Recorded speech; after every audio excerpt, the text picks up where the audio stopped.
دوستو سورہ کوثر کی فضیلت اگر آپ سنیں گے تو آپ دھنگ رہ جائیں گے۔ ایک مرتبہ ہمارے نبی کریم صلی اللہ علیہ وآلہ وسلم کی آنکھ لگ گئی۔ پھر جب آپ نے اپنا سر مبارک اٹھایا تو آپ نے مسکراتے ہوئے ارشاد فرمایا کہ مجھ پر ابھی ایک سورت نازل ہوئی ہے۔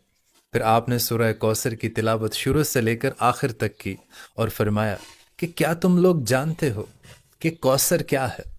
تو صحابہ اکرام عرض کرنے لگے کہ یا رسول اللہ اور اللہ کا رسول ہم سے بہتر جانتے ہیں۔ تو ہمارے نبی پاک صلی اللہ علیہ وآلہ وسلم نے ارشاد فرمایا کہ وہ جنت میں ایک نہر ہے جس کا میرے رب نے مجھ سے وعدہ فرمایا ہے۔ اور دوستو اب سورہ کوثر کی فضیلت سنیے گا۔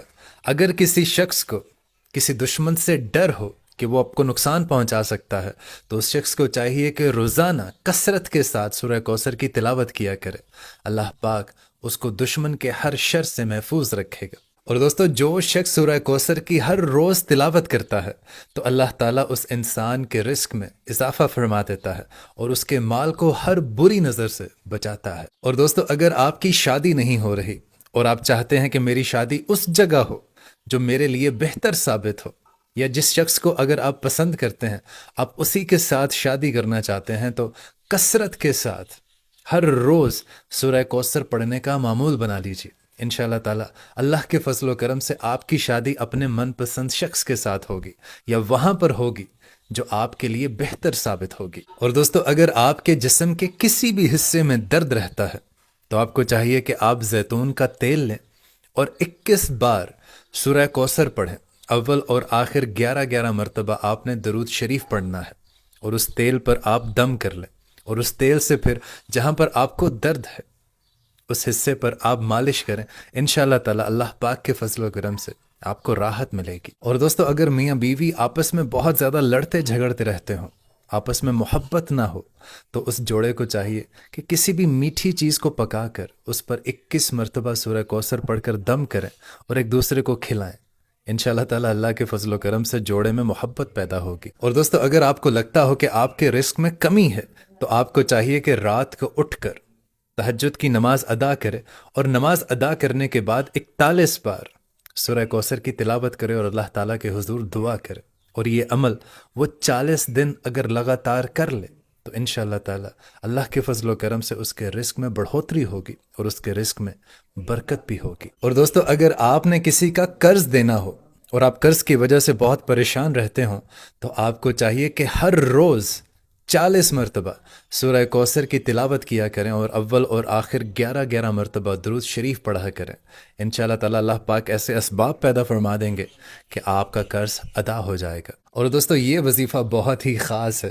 اگر آپ بے اولاد ہیں، آپ کے ہاں کوئی اولاد نہیں ہے، تو جب آپ کی بیوی حیض کی ناپاکی سے پاک ہو جائے اور پاک ہونے کے 3 دن بعد دونوں میاں بیوی روزہ رکھیں اور افطاری سے پہلے 7 مرتبہ سورہ کوثر پڑھ کر دودھ پر دم کریں اور اسی دودھ سے دونوں میاں بیوی افطار کریں اور اسی رات حاجت جنابت کریں، تو انشاءاللہ تعالیٰ اللہ کے فضل و کرم سے ان کا حمل ٹھہر جائے گا اور اللہ تعالیٰ ان کو نیک اور صالحہ اولاد عطا فرما دے گا۔ اور دوستو بعض اوقات ایسا ہوتا ہے کہ ہم اللہ تعالیٰ سے اپنی جائز حاجات کو مانگ رہے ہوتے ہیں، لیکن ہمیں لگتا ہے کہ اللہ تعالیٰ کے ہاں وہ دعا قبول نہیں ہو رہی۔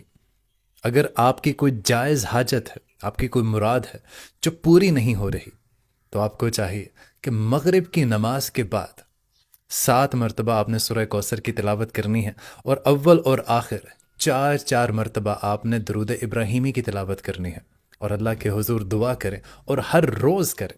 انشاءاللہ تعالیٰ اللہ کے فضل و کرم سے جلد از جلد وہ آپ کی جائز جو حاجت ہے اللہ تعالیٰ وہ مکمل کر دے گا۔ اور دوستو اگر آپ ایک طالب علم ہیں اور آپ چاہتے ہیں کہ آپ امتحانات میں اچھی کارکردگی کریں، اچھے نمبرز لے کر آئیں، تو آپ خوب محنت کریں۔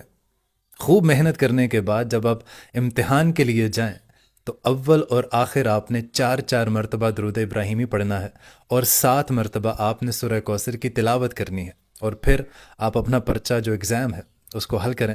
انشاءاللہ تعالیٰ اللہ پاک آپ کو کامیابی سے ہمکنار کرے گا انشاءاللہ۔ اور دوستو اگر کسی لڑکی کے رشتے میں رکاوٹ ہو، بندش ہو، اور کوئی اچھا رشتہ اس کے لیے نہ آتا ہو، یا جو بھی رشتہ اس کے لیے آتا ہے اس کسی نہ کسی وجہ سے انکار ہو جاتا ہے، تو اس لڑکی کو چاہیے کہ جمعے کے دن عشاء کی نماز کے بعد 41 مرتبہ سورہ کوثر کی تلاوت کرے، اور اس طرح سے کرے کہ اول اور آخر 11 مرتبہ درود ابراہیمی پڑھے اور اللہ کے حضور دعا کرے، تو انشاءاللہ تعالی جلد از جلد اس کے ہاں جو بھی رشتہ آئے گا وہ اس کو سلیکٹ کریں گے، اس کو چن لیں گے، اس کی شادی اسی اچھے رشتے سے ہو جائے گی۔ سبحان اللہ۔ دوستو یوں تو قرآن پاک کا ایک ایک لفظ بابرکت ہے، لیکن اللہ تعالیٰ نے سورہ کوثر کو خاص رحمتوں اور برکتوں سے نازل فرمایا ہے۔ اللہ پاک ہمیں قرآن پاک کو پڑھنے اور سمجھنے کی توفیق عطا فرمائے، آمین۔